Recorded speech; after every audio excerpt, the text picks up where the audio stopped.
فلسطین کی آزادی کا مشن، یہودیوں کو قدم قدم پر دھول چٹانے والا، اکیلا ہی عالم کفر سے ٹکرانے کا حوصلہ رکھنے والا، پاک دھرتی کا ایک عظیم مجاہد، کفر پر لاوے کی طرح برسنے والے اس مجاہد کی طویل داستان سننے کے لیے چینل کو سبسکرائب کیجئے اور ویڈیو کو لائک کیجئے۔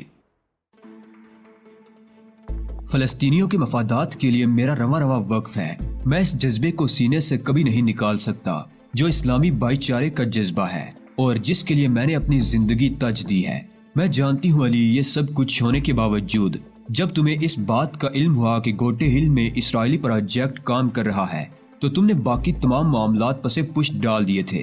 آج میں بے پناہ مسرور ہوں علی کہ تمہارے ساتھ شامل ہو کر وہ سب کچھ کرنے جا رہی ہوں جو تم تنہا کرتے رہے ہو۔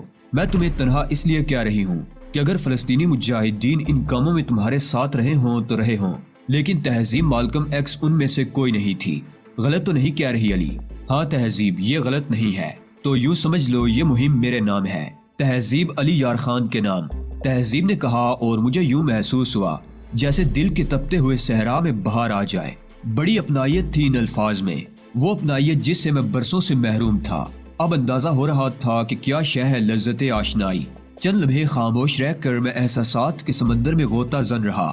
پھر میں نے کہا، تنظیم میں رہ کر تم نے کبھی حائل جوشیو کے بارے میں نہیں سنا تہذیب؟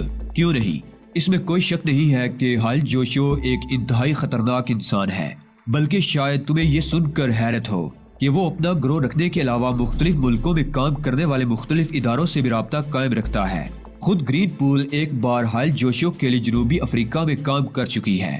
گو میں اس مہم میں شریک نہیں تھی، لیکن ہمارے ریکارڈ میں یہ بات موجود ہے۔ حائل جوشیو کے بارے میں مجھے زیادہ معلومات تو نہیں ہے، لیکن اتنا ضرور معلوم ہے کہ وہ انتہائی خطرناک آدمی ہے۔ دہشت پسندوں میں اس کا نام ایک بڑی حیثیت رکھتا ہے۔ اس مہم میں تم میرے ساتھ شریک رہو گی نا تہذیب؟ ہاں، اس سوال کی ضرورت کیوں پیش آئی تمہیں؟ تہذیب نے کچھ حیران ہو کر پوچھا۔ ظاہر ہے اب تم کسی بھی مسئلے میں تنہا نہیں رہ سکتے۔ یہ بڑا دلچسپ اتفاق ہے تہذیب کہ تم جیسی شخصیت اچانک اور نہ جانے کون سے راستے سے میری زندگی میں داخل ہو گئی۔ میں تمہارے بارے میں سوچتا ہوں تو ایک ایسا احساس ہوتا ہے جسے صحیح الفاظ نہیں دیے جا سکتے۔ بس میں یہ کہہ سکتا ہوں کہ شاید میری تنہا زندگی تمہارا ہی انتظار کر رہی تھی۔ اب میرے ذہن میں یہ خیال تو رہے گا کہ میرے سوا بھی ایک ہستی ایسی ہے جس کا تحفظ مجھ پر مقدم ہے اور جس کے نزدیک میری ذات اسی قدر اہم ہے جیسے خود میرے لیے ہو سکتی ہے۔ علی، بعض اوقات کچھ احساسات انسان کے وجود کو 1000 گنا زیادہ طاقتور کر دیتے ہیں۔ میرا خیال ہے کہ ہم تارینا ہارڈو کے مشن کو قبول کر لیتے ہیں اور اس سلسلے میں کام کرنے کا اعلان کر دیں گے۔ ٹھیک ہے تہذیب، یہ فیصلہ تو ہم نے پہلے ہی کر لیا تھا اور بھلا میری مجال تھی کہ میں اس سے انکار کر دیتا، اور اتفاقات ایسے ہیں تہذیب کہ معاملہ اسی انداز میں میرے سامنے آیا ہے جس طرح کہ میں چاہتا تھا۔ میں نہیں چاہتا کہ میں تنظیم آزادی فلسطین پر کوئی احسان کروں۔ ان لوگوں نے گوٹے ہل میں بھی انتہائی کوشش کی تھی کہ میں ان سے اپنا اختلاف بلا کر ان میں شامل ہو جاؤں، لیکن میں نے اسے منظور نہیں کیا۔ میں نے واپسی قبول نہیں کی۔ کیسے قبول کرتے علی؟ میں جو تمہارا راستہ روکے بیٹھی تھی، تمہیں مجھ تک جو پہنچنا تھا، تہذیب نے مسکراتے ہوئے کہا اور میں اسے دیکھنے لگا۔ پھر ہم نے وقتی طور پر یہ موضوع ختم کر دیا۔ بہت سے معاملات ابھی تشنا تھے۔ سب سے پہلے تو یہ معلوم کرنا تھا کہ تارینا ہارڈو کا تعلق کون سے ملک سے ہے۔ مجھے یقین تھا کہ تارینا مجھے یہ تفصیل بتا دے گی۔ ایک لمحے کے لیے ذہن میں یہ خیال بھی ابھرا تھا کہ کہیں یہ سب کچھ میرے خلاف اولیو ہاورڈ کی سازش نہ ہو، لیکن حالات بتاتے تھے کہ ایسا نہیں ہے۔ تارینا ہارڈو نے میرے لیے جو کچھ کیا تھا اس کے پسے پشت اولیو ہاورڈ نہیں ہو سکتا تھا۔ اگر اولیو ہاورڈ ہوتا تو وہ مجھے کسی اور انداز میں الجھانے کی کوشش کرتا۔ اس کے بعد ہم لوگ اپنے طور پر مختلف قسم کی گفتگو کرتے رہے۔ پروفیسر ڈوک بھی زیر بحث آیا اور یہاں میں نے تارینا ہارڈو کی بات سے اتفاق کیا کہ پروفیسر ڈوک ایسے معاملات میں ایک مؤثر آدمی ثابت نہیں ہو سکتا اور ہمیں اسے یہی چھوڑ دینا ہوگا۔ اس سے میرا کوئی قلبی اور ذہنی تعلق بھی نہیں تھا۔ ہاں، ایک اچھا ساتھی ضرور تھا وہ، لیکن ایسے معاملات میں انتہائی غیر ذمہ دار ثابت ہوتا، اور ظاہر ہے ہم ایک غیر ذمہ دار شخص کو ساتھ لے کر اپنے سر کوئی عذاب نہیں مول لے سکتے تھے۔ تارینا ہارڈو سے حسب پروگرام ڈنر پر ملاقات ہوئی۔ پروفیسر ڈوک بھی وہاں موجود تھا اور بہت چہک رہا تھا۔ یہاں اسے کھل کر کھیلنے کا موقع ملا تھا، اور چونکہ تارینا ہارڈو اسے ہم سے الگ رکھنا چاہتی تھی، اس لیے اس نے اپنی ملازماؤں کے سپرد یہ خدمت کر دی ہوگی